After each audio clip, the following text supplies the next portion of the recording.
Okay, in this SY1 screencast, we're going to look at one of the most fundamental concepts in sociology, and that's this idea of culture.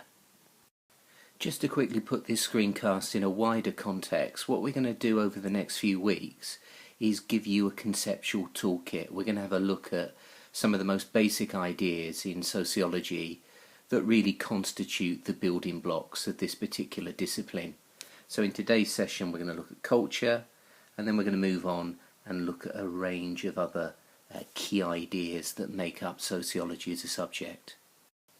So the overall aim is to give you a toolkit of key sociological ideas that you can apply to the topics that come up later during either your 1 year or 2 years study in this particular subject. And to get the most out of these screencasts, it's really important to watch them actively, to take lots of notes, and I would suggest using the Cornell note-taking method that we taught you to use when you're watching these screencasts. So sociology, of course, is a social science that studies this relationship between the individual and wider social forces, the wider society. So a key question is what links these two things together? Well, one of the most important things that links individuals to the wider society is a shared culture. Culture is a term used by sociologists to describe the shared way of life which binds individuals together into a society. And many sociologists would argue that it's a shared culture that really holds society together, that having a shared way of life within society is really the basis of social order. So culture is a very broad analytical concept.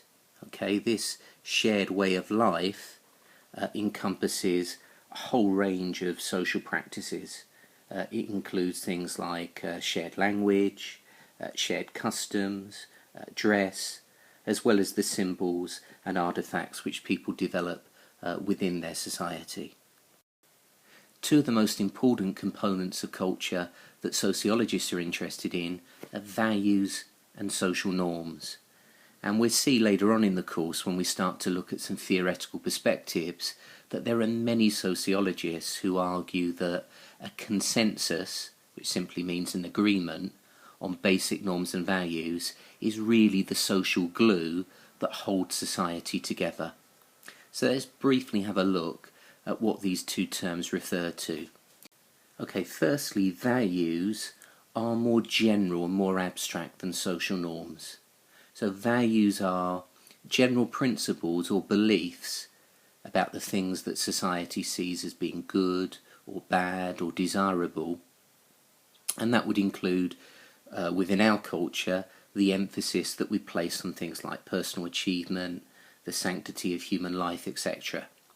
And actually in the previous screencast, when we were looking at baby names, one of the things that we discussed is how the tendency for more variety now with baby names is a reflection of the increasing value that society places on things like individualism and uniqueness.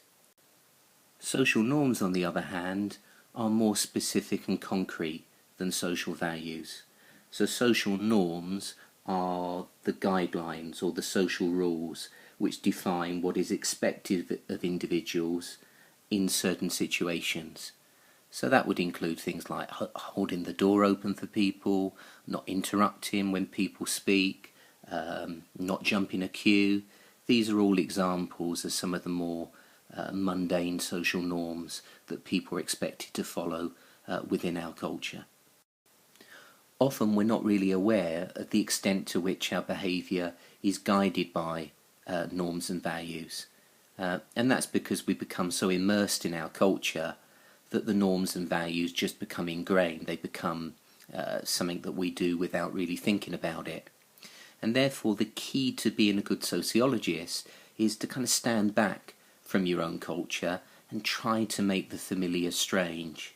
And this is something that the social anthropologist Kate Fox does brilliantly in her very readable book about English culture called Watching the English. And Fox argues that if we stand back and look at English culture from the perspective of an outsider, we can see that it consists of a set of shared values, and some of the values that Fox writes about, often in quite a humorous way in her book, are things like the high value that we attach to humour. So English people like to joke about everything, and irony in particular is really valued as a source of humour. Desire for order, and the particular manifestation of that within British culture is the sanctity of the queue. Okay, we get very grumpy and angry often when we see people who don't respect that desire for order. Over politeness and courtesy is another trait of Englishness. So English people are always saying that they're sorry about things, they're always apologising. A sense of modesty and self-mockery.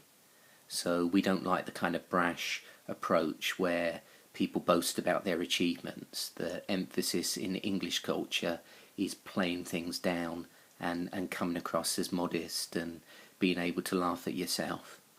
And then another really important value that Fox highlights, which maybe accounts for the social awkwardness that English people often experience, is the value that we attach to privacy.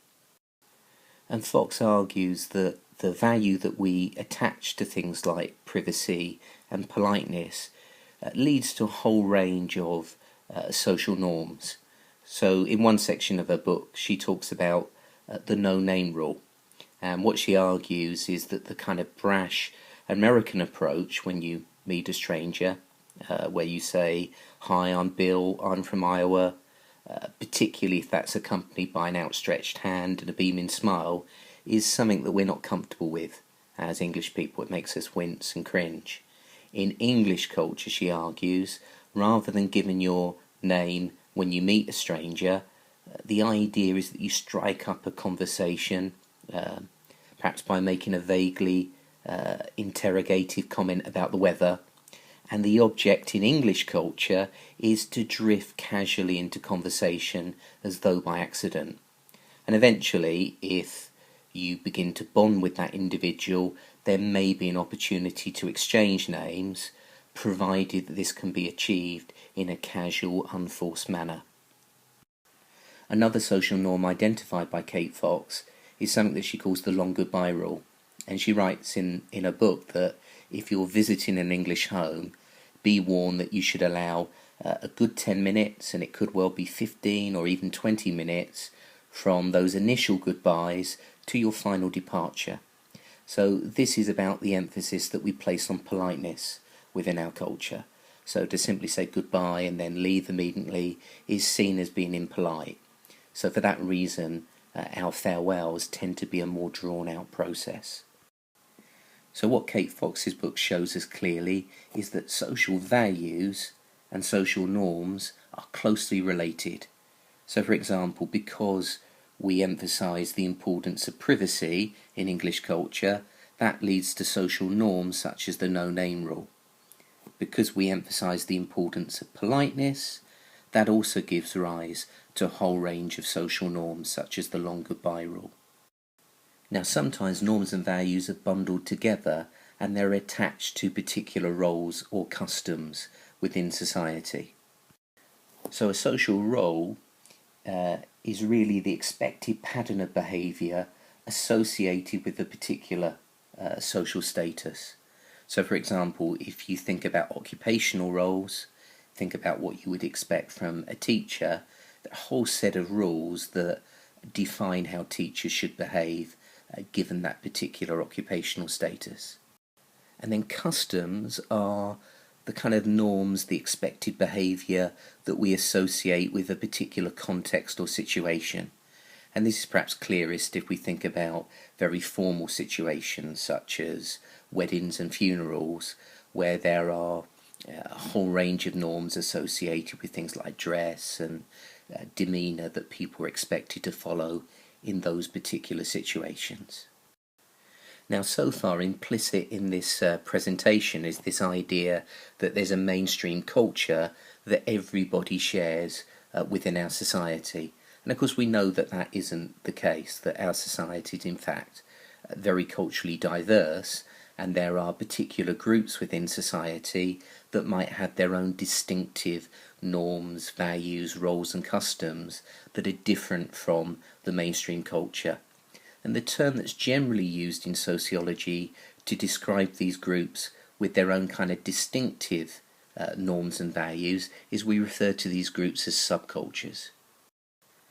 For example, later on in the course we'll look at a variety of youth subcultures that have developed their own distinctive dress, their own distinctive ways of speaking, their own distinctive norms and values that have made them stand out from the mainstream culture of their society. And of course there's loads of evidence of cultural diversity if we compare different types of societies.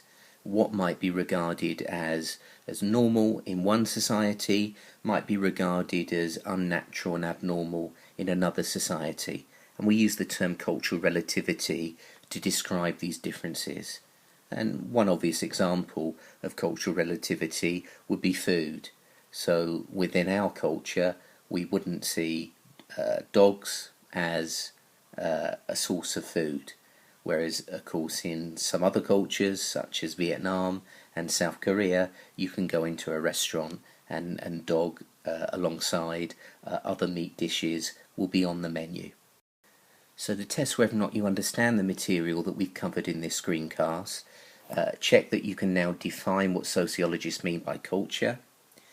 Check that you can also describe the main components of culture, particularly things like norms, values, roles and customs. And there are a few other terms that we've also used during the course of this presentation. See if you can describe in your own words what is meant by cultural diversity, what's meant by a subculture, what we mean by cultural relativity. And what we're going to do in the next screencast is continue looking at culture by looking at the ways in which culture is transmitted, and we're going to do that by focusing on the concept of socialization.